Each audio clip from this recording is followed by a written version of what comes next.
having viewed first kindergarten and then 6th and 8th grade, I've noticed that geometric thinking is everywhere, starting with the kindergartners. They talked about a bunch of different shapes, and this helps further their learning into what they will eventually be talking about as actual geometry.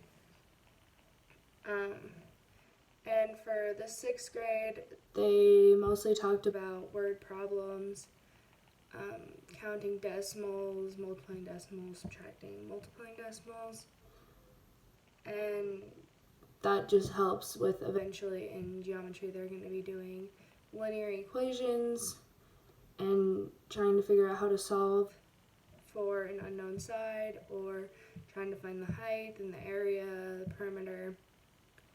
And then in 8th grade, they talked about the Pythagorean theorem for the 3 days we were there,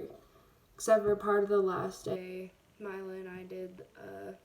review game which kind of went over everything.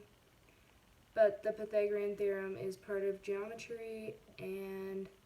they use a squared plus b squared equals c squared. And sometimes they were given all 3 lengths, and they had to see if that made a right triangle, because a right triangle is the only thing you can use a Pythagorean theorem on. And then they were also given 2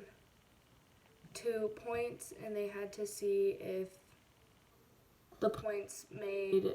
a figure, or they'd have to see the distance between the 2 points, and they'd have to create a triangle from those 2 points. And I think that